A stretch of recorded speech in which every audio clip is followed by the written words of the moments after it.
के राष्ट्रीय अध्यक्ष जेपी नड्डा और मुख्यमंत्री योगी आदित्यनाथ कोरोना वॉरियर्स चिकित्सकों का सम्मान करने के लिए आगरा के एसएनजे गोल्ड फार्म पहुंचे। सम्मेलन को संबोधित करते हुए पहली बार मुख्यमंत्री योगी आदित्यनाथ ने दूसरी लहर में ऑक्सीजन कमी की बात को स्वीकार किया। आगरा में चिकित्सक सम्मेलन के दौरान उन्होंने कहा कि दूसरी लहर में ऑक्सीजन कमी हुई थी, भविष्य में दोबारा ना हो इसके लिए 552 प्लांट तैयार हो रहे हैं। दूसरी लहर में ऑक्सीजन कमी होने पर भगवान के प्रतिनिधि बनकर डॉक्टर सामने आए थे। उन्होंने कहा कि कोरोना नियंत्रण में है लेकिन समाप्त नहीं हुआ है। 9 माह में प्रधानमंत्री मोदी ने 2 स्वदेशी वैक्सीन तैयार करवा दी हैं। उत्तर प्रदेश में अब तक 6.75 कोरोना टेस्ट हो चुके हैं। वहीं 5.35 करोड़ लोगों को वैक्सीन लग चुकी है। 2.1 करोड़ युवाओं को वैक्सीन की डोज लग चुकी है। चिकित्सक सम्मेलन में भाजपा राष्ट्रीय अध्यक्ष जेपी नड्डा ने कहा कि हम आम लोगों की राय से हेल्थ पॉलिसी तैयार करेंगे। चिकित्सक का काम महत्वपूर्ण है। देश के 2 लाख गाँव में 4 भाजपा कार्यकर्ताओं को बतौर हेल्थ वॉलेंटियर्स खड़ा करेंगे। वर्ष 2017 में 50 लाख लोगों से हेल्थ पॉलिसी को लेकर मशवरे को मांगे गए थे, जिसमें 50,000 लोगों ने अपनी राय रखी है और उसके आधार पर ही देश की हेल्थ पॉलिसी तैयार हुई। देश में हेल्थ एंड वेलनेस सेंटर स्थापित किए जा रहे हैं। 45 साल से अधिक उम्र के लोगों के यहाँ विभिन्न तरह के टेस्ट किए जाएंगे। कांग्रेस ने मेडिकल सुविधाओं को लेकर ध्यान नहीं दिया। 2004 की अटल बिहारी सरकार ने तमाम क्षेत्रों में एम्स खोले। प्रधानमंत्री नरेंद्र मोदी लगातार इस दिशा में काम कर रहे हैं। साल 2014 में 385 मेडिकल कॉलेज थे और 2020 में बढ़कर 532 हो गए। देश के 50 करोड़ लोगों को 5 लाख का हेल्थ कवर भाजपा सरकार ने दिया। इस योजना में अब तक 23,000 करोड़ रुपए खर्च हो चुके हैं। और भाइयों बहनों, आज प्रधानमंत्री मोदी जी की अनुकंपा से, भारत सरकार के सहयोग से, आप सबके आशीर्वाद से उत्तर प्रदेश 4 लाख टेस्ट प्रतिदिन करने की क्षमता विकसित कर चुका है। 4 लाख टेस्ट प्रतिदिन।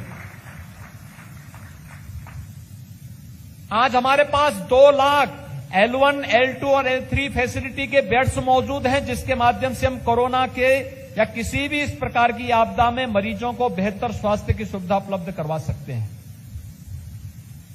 मुझे याद है जब कोरोना की आहट हुई, हमसे कहा गया कि कितने ऐसे जनपद हैं जहां पर आपके पास आईसीयू की सुविधा होगी, कितने में नहीं है। तो 75 में से 36 ऐसे जनपद थे जहां पे एक भी आईसीयू का बेड नहीं था। और आज हर एक जनपद में हमारे पास लगभग 100 आईसीयू के बेड्स मौजूद हैं। और अगर मैं L1, L2, L3 की फैसिलिटी की सुविधा की बात करता हूं तो हमारे पास ये संख्या बढ़कर के 2 लाख बेड्स होती हैं। और केवल द्वितीय लहर को ही नियंत्रित करने में नहीं, बल्कि तीसरी लहर की आहट के बीच में भी हम लोगों ने उसकी पहले से तैयारी कर ली है कि अब उत्तर प्रदेश के अंदर किसी भी व्यक्ति को चिकित्सा के अभाव में इधर उधर भटकने की आवश्यकता नहीं पड़ेगी। यह प्रधानमंत्री मोदी जी के और यशस्वी नेतृत्व के कारण ही उत्तर प्रदेश के अंदर संभव हो पाया है। भाइयों बहनों, दूसरी लहर में ऑक्सीजन की जो किल्लत हुई, महामारी के दौरान संसाधन अक्सर कम पड़ते हैं और यह तो इस सदी की सबसे बड़ी महामारी थी। इस महामारी के दौरान हमने ऑक्सीजन के बारे में देखा होगा। ऑक्सीजन पहुंचाने का कार्य भारत सरकार ने जिस युद्ध स्तर पर किया था वह सबके सामने है।